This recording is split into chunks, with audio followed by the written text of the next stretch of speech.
नमस्कार, मैं अशोक कुमार पांडे और स्वागत है आपका टीसीएच पर। अब बिहार बंद तो खैर चला नहीं, तो मोदी जी ने जीएसटी के गाने गाने शुरू किए। मोदी जी ने यह तारीफ करनी शुरू की कि जीएसटी से इस देश को कितना फायदा होगा, और जाहिर है कि किसी बात की तारीफ अगर मोदी जी करेंगे तो कांग्रेस की बुराई किए बिना तो कर नहीं सकते। तो जीएसटी पर बोलते हुए उन्होंने कहा कि टॉफी के ऊपर टैक्स लगाती थी कांग्रेस, 21% टॉफी के ऊपर टैक्स लगाती थी, और क्या था और क्या था। मैं ज्यादा बड़ी बात नहीं करूंगा, 50 साल से ऊपर मेरी उम्र है और देखने वाले लोग जो हमारे हैं उनकी भी इतनी उम्र होगी कि कांग्रेस के टाइम में या इसके पहले जो भी शासन था अटल बिहारी वाजपेयी के टाइम में टॉफी तो जरूर खरीदी होगी। जरा मार्केट में जाइए और टॉफी अब खरीदिए और ये याद कीजिए कि उस समय टॉफी कितने की मिला करती थी।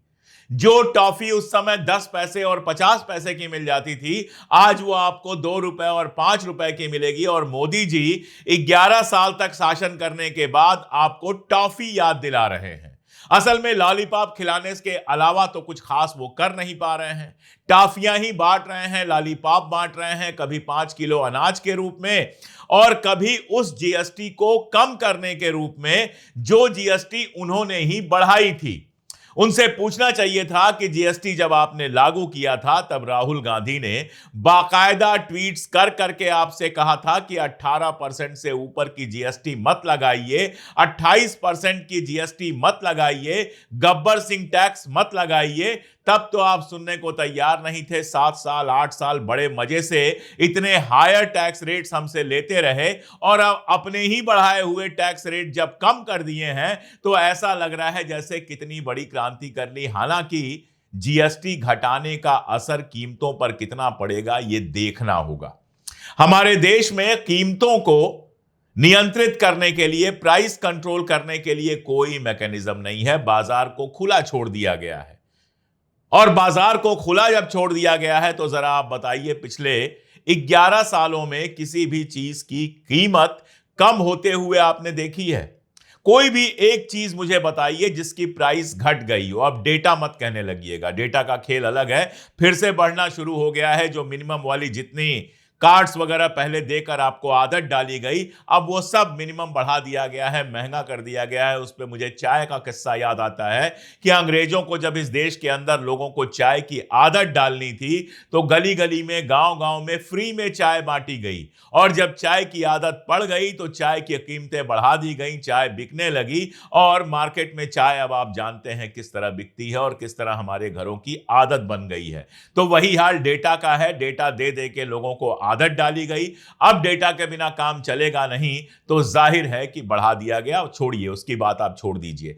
जरूरत की जो चीजें हैं, चावल, चीनी, आटा, गाड़ी घोड़ा, किसी भी चीज की कीमत कभी कायदे से घटी हो तो मुझे बताइएगा। जीएसटी की रेट जरूर आपको घटी हुई लग रही हैं, लेकिन जब यह लागू हो जाएगा उसके बाद देखना होगा कि क्या गवर्नमेंट वाकई प्राइसेस कम कराती है जबरदस्ती, या फिर सारा फायदा कैपिटलिस्ट खा जाते हैं, सारा फायदा प्रोड्यूसर खा जाते हैं। जीएसटी को लेकर जितना ज्यादा शोर बीजेपी और मोदी जी मचा रहे हैं, उसका एक खेल तो आपको कल मार्केट में ही दिख गया। मार्केट कहीं से जीएसटी के घटाने पर, या जिसको ये जीएसटी 2.0 कह रहे हैं, उस पर कहीं से उत्साहित नहीं दिखा। अगर हम कल की बात करें तो जो निफ्टी हमारा है वो बढ़ने की जगह 0.07% गिर के 24734.30 पर बंद हुआ है, यानी बढ़ा तो नहीं ही है, जरा सा घट गया है। अगर सेंसेक्स की बात करें तो वो इससे ज्यादा घटा है। वहां पर जो गिरावट थी वो 0.19% की थी, यानी निफ्टी भी गिरा है, सेंसेक्स भी गिरा है। सुबह जब मार्केट खुले तो थोड़े हायर लेवल पे थे, तो स्मिता प्रकाश जैसे लोग जो हैं वो इसको बहुत सेलिब्रेट करने लगे कि देखिए जीएसटी की वजह से मार्केट ऊपर चला गया। लेकिन शाम तक जब मार्केट डाउन हो गया तो ये सारे लोग खामोश हो गए। किसी ने ये सवाल नहीं उठाया कि मार्केट आखिर डाउन कैसे रहा है। अगर इसमें पॉजिटिव देखें तो कुल मिला जुलाकर जो ऑटो उद्योग है उसका ही निफ्टी में प्रदर्शन थोड़ा ठीक ठाक रहा, और वो 0.85%, जो ऑटो उद्योग के शेयर्स थे वो 0.85% बढ़ गए। अब ऑटो यानी कि कार वगैरह कितने सस्ते होते हैं ये जरा सा देखना होगा। कहीं ऐसा ना हो कि शुरू में कुछ दिन सस्ता रखें और फिर प्राइस इंक्रीज कर दें और जीएसटी के कम होने से जो फायदा जनता को होना है वो सारा फायदा वही लेते जाएं। वैसे भी कार वगैरह जो है वो अपर मिडिल क्लास और मिडिल क्लास का मामला होता है। जो लोअर क्लास है, जो अपनी जरूरत की चीजें बड़ी मुश्किल से खरीद पा रहा है, उसके लिए तो इंपॉर्टेंट सबसे ज्यादा है चावल, दाल, गेहूं, चीनी, सब्जी और ये सारी चीजें। क्या इनके कीमतों पर कोई असर पड़ेगा? दवाइयों के कीमतों पर कोई असर पड़ेगा? ये सारी चीजें ऐसी हैं जो देखनी पड़ेंगी। ये बात मैं क्यों कर रहा हूं आपसे? देखिए, एक बात जो लगातार लोग मिस कर जा रहे हैं या जानबूझकर मिस कर दे रहे हैं, चाहते नहीं हैं कि आप तक ये बात पहुंचे, चाहते नहीं हैं कि जनता इस तरह से सोचे, वो ये है कि अचानक जो जीएसटी 2.0 दिवाली के समय आना था, घोषणा की गई थी दिवाली गिफ्ट किया जाएगा, वो अगर सितंबर में ही लागू किया जा रहा है, नवरात्रि के पहले दिन ही लागू किया जा रहा है, तो इसके पीछे एक बहुत बड़ा कारण ट्रंप का टैरिफ है। टैरिफ 50% जब से बढ़ाया गया है, तब से मार्केट के अंदर एक निराशा छाई हुई है। जो पूंजीपति हैं हमारे, उनको दिक्कतें पैदा हुई हैं। तो उन्हीं पूंजीपतियों को थोड़ा सा लाभ पहुंचाने के लिए यह सारा कुछ किया गया, जीएसटी को कम किया गया ताकि पूंजीपति जो हमारे हैं उनको लाभ पहुंच सके। अगर वाकई जनता की बात होती, अगर वाकई जनता के बीच कीमतें कम करने की बात होती, महंगाई को रोकने की बात होती, तो सरकार बड़े आराम से सब्जियों का, खाने की चीजों का, स्कूल की फीसों का, इन सारी चीजों का ध्यान रख सकती थी, इन सारी चीजों की प्राइसेस कम कर सकती थी। जीएसटी इंडस्ट्रियल प्रोडक्शन पे लगता है और इंडस्ट्रियल प्रोडक्शन जो होता है वो इंडस्ट्रियलिस्ट के फायदे के लिए होता है। उन्हीं इंडस्ट्रियलिस्ट का नुकसान हुआ है ट्रंप के 50% टैरिफ के लिए, और उन्हीं इंडस्ट्रियलिस्ट को फायदा पहुंचाने के लिए चाहे जीएसटी 2.0 हो, चाहे चाइना जाना हो, चाहे बाकी मुल्कों के साथ समझौते की बात हो, यह सब कुछ हो रहा है, जनता इसके बीच में कहीं नहीं है। अब आप कहेंगे आप लोग सरकार का विरोध करते रहते हैं। चलिए, हम तो सरकार का विरोध करते रहते हैं। मुरली मनोहर जोशी तो आपको याद होंगे, मार्गदर्शक मंडल में पड़े हैं, कभी भारतीय जनता पार्टी के 3 सबसे बड़े नेताओं में से थे, अटल बिहारी वाजपेयी, लाल कृष्ण आडवाणी और मुरली मनोहर जोशी। अटल बिहारी वाजपेयी तो खैर चले गए, दुनिया फानी से जा चुके हैं।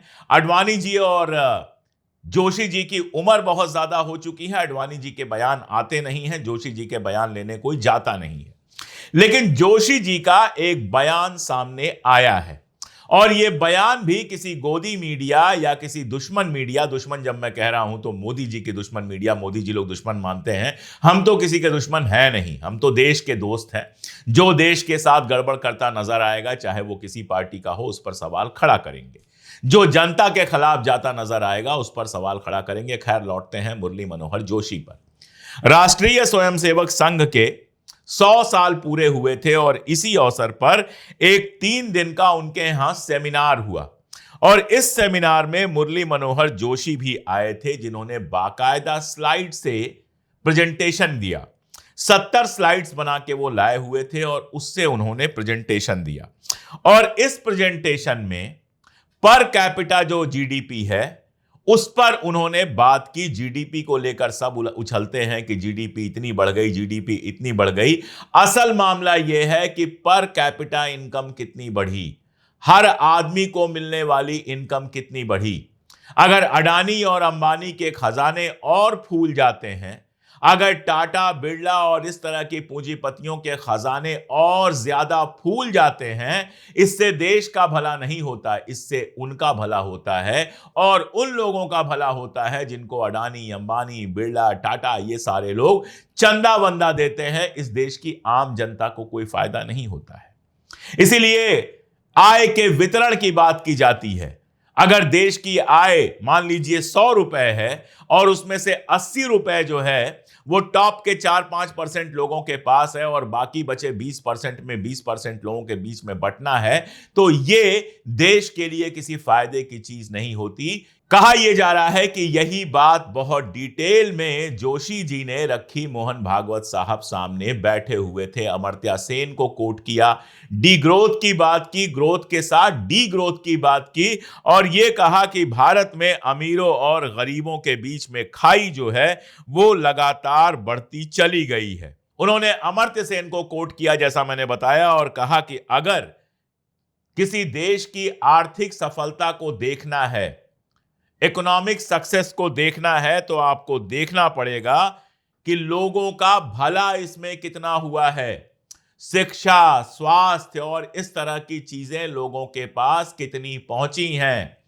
केवल कुछ पूंजीपतियों की इनकम बढ़ जाने से ऐसा नहीं होता है कि देश का भला हो जाता है। और उन्होंने कहा कि देश में विकास नहीं हो रहा है, डी ग्रोथ हो रहा है, उल्टा विकास हो रहा है। आप कह सकते हैं कि विनाश हो रहा है। कुछ पूंजीपतियों का तो फायदा हो रहा है, बाकी जो देश की जनता है वो लगातार परेशानी और गरीबी के अंदर डूबती चली जा रही है। इसका मतलब आप बहुत कायदे से समझ सकते हैं, बताने की जरूरत नहीं है।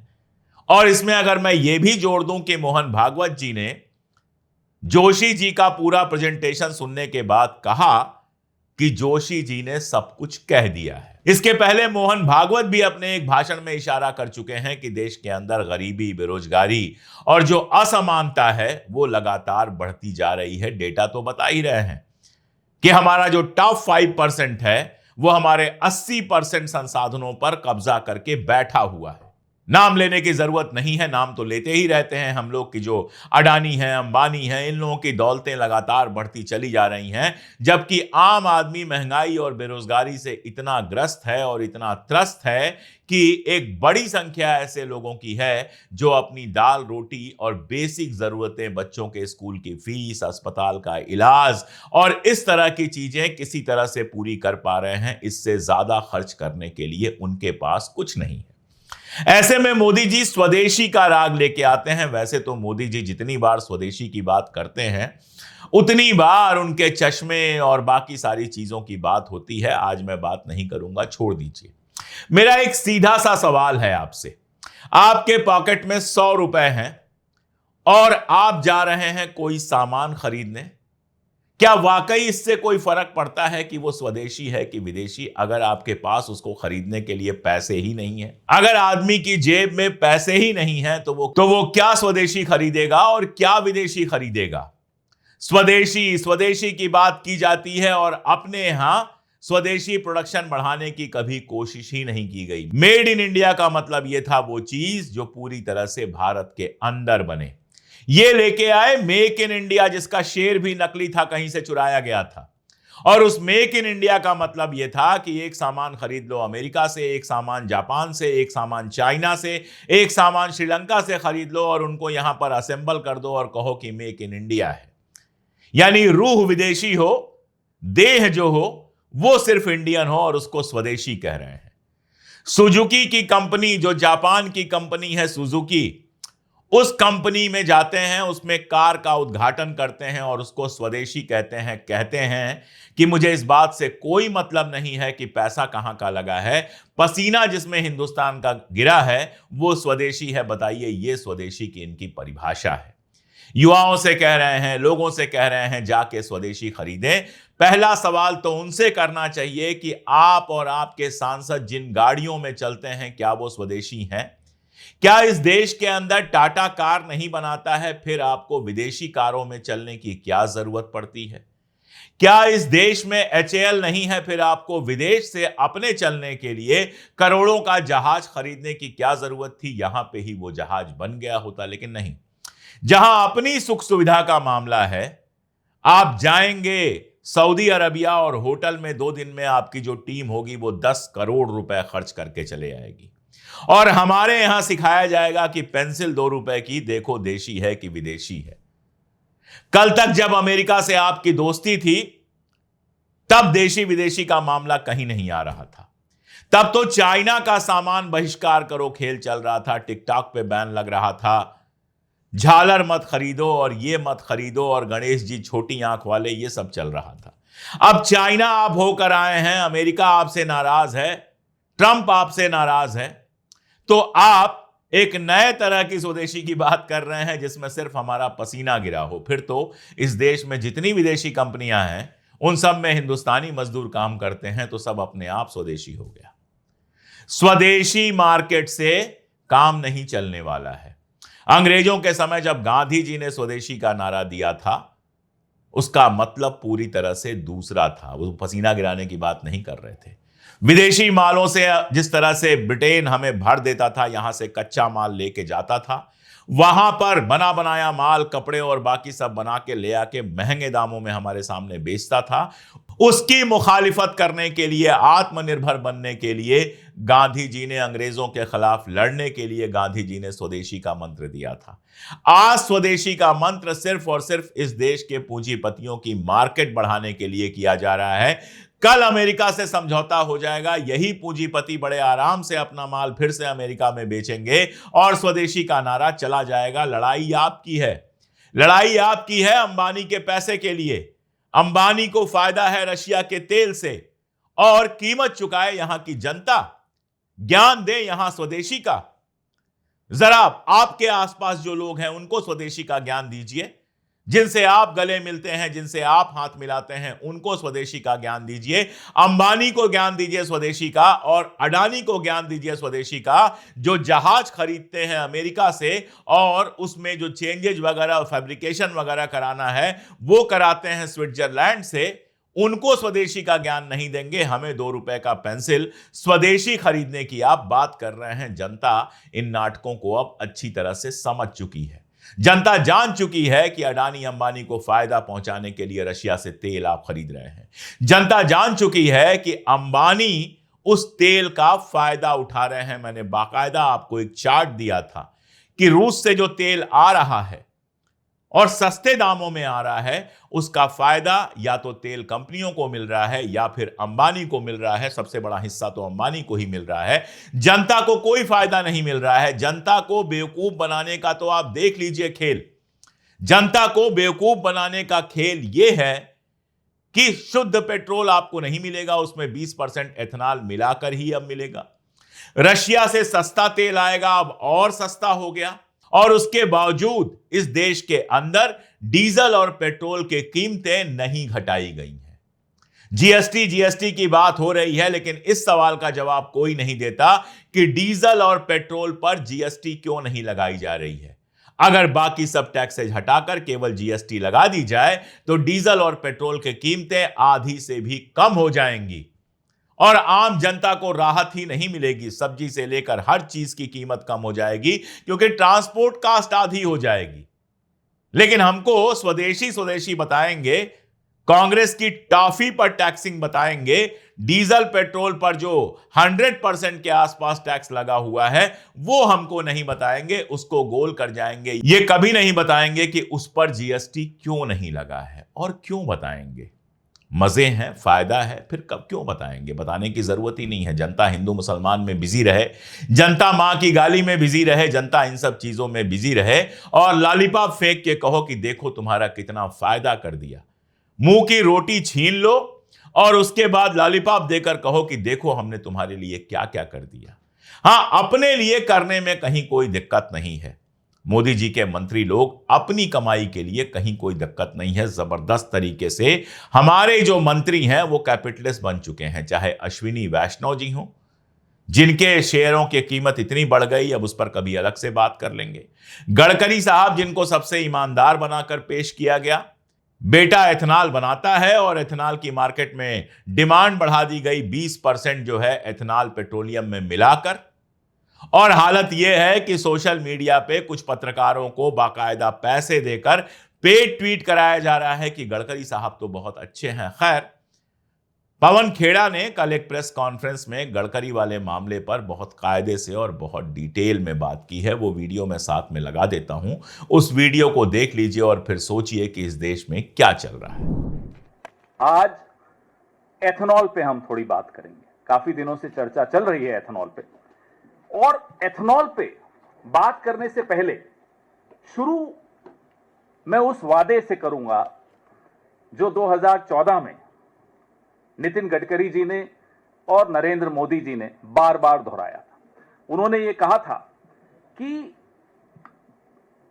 म्युनिसिपल वेस्ट जो कचरा होता है नगर पालिका से जो निकलता है, जमा होता है, उस वेस्ट से एथेनॉल बनेगा, उसको पेट्रोल और डीजल में डाला जाएगा और उसके बाद पेट्रोल 55 रुपए लीटर उपलब्ध होगा। ये मेरे शब्द नहीं है, गडकरी जी और मोदी जी के शब्द हैं, 2014 के शब्द हैं। और डीजल 50 रुपए प्रति लीटर उपलब्ध होगा। ये बात कही इन्होंने जून 2014 में, गडकरी जी ने, और फिर बार बार दोहराते रहे। फिर सितंबर 2018 में गडकरी जी ने कहा कि सरकार 5 एथेनॉल उत्पादन संयंत्र स्थापित कर रही है, जहां लकड़ी का जो बूरा होता है, लकड़ी पर और म्युनिसिपल वेस्ट पे आधारित एथेनॉल बनाया जाएगा। अब 5 साल, 18 से अब तक 7 साल हो गए। वादे के मुताबिक म्युनिसिपल वेस्ट से या लकड़ी के बूरे से 1 लीटर एथेनॉल भी नहीं बनाया है। Not even 1 liter of ethanol has been made out of municipal waste or wood. 627 crore litre ethanol बना है, उसमें से 56% गन्ने से बना है और बाकी अनाज से बना है। 627 करोड़ लीटर एथेनॉल, 1 लीटर भी म्युनिसिपल वेस्ट से नहीं बना, गन्ने से बना और अनाज से बना। ये शॉकिंग है, ये बहुत हैरान कर देने वाला आंकड़ा है। 627 crore liter, I repeat in English, not a single liter from municipal waste or wood, 56% from sugarcane, the rest from grains. ये तो आपके पर्यावरण के जो दावे थे उसकी सच्चाई। 1 लीटर एथेनॉल बनाने के लिए 3000 लीटर पानी की खपत होती है। यह दूसरा चौंकाने वाला आंकड़ा। For 1 litre of ethanol 3000 litres of water is consumed. यह है आपके पर्यावरण के जो दावे थे उसकी दूसरी सच्चाई। अब आइए, आप जो आपको दूसरे दावे किए थे, पेट्रोल की कीमत और डीजल की कीमत, वो मुझे आपको बताने की जरूरत नहीं। आज सुबह आप में से कई लोग अपनी गाड़ियों में भरवा के आए होंगे या शाम को भरवाएंगे, आप खुद देख लीजिएगा। कोई 100 रुपए दे रहा है, कोई 95 रुपए दे रहा है, कोई 90 रुपए, अलग अलग राज्यों की जो स्थिति है, लेकिन 90-92 से ऊपर ही है पेट्रोल। और डीजल 87 रुपीज 67 पैसा है, मोस्टली लगभग इसके आसपास। तो देखा होगा आपने वीडियो, देखा होगा कि आपको जीएसटी का लॉलीपॉप देकर, आपको स्वदेशी का लॉलीपॉप देकर अडानी अमेरिका से जहाज खरीद के और स्विट्जरलैंड में उसका फैब्रिकेशन कराते हैं और देश के अंदर स्वदेशी एथेनॉल से क्या जबरदस्त माल बनाते हैं हमारे मंत्री। ये आपके सामने नंगी हकीकत है। टैरिफ के मार से थोड़ा सा बचाने के लिए जीएसटी का पूरा खेल किया गया है, इसलिए इस खेल में ज्यादा मत उलझिए। इंतजार कीजिए कि क्या वाकई हमारी जरूरत की चीजों की कीमतें कम होती हैं। और साथ में वोट चोरी का सवाल मत भूलिए, वोट चोरी का सवाल लगातार उठाते रहिए। आज के लिए इतना ही, बहुत शुक्रिया।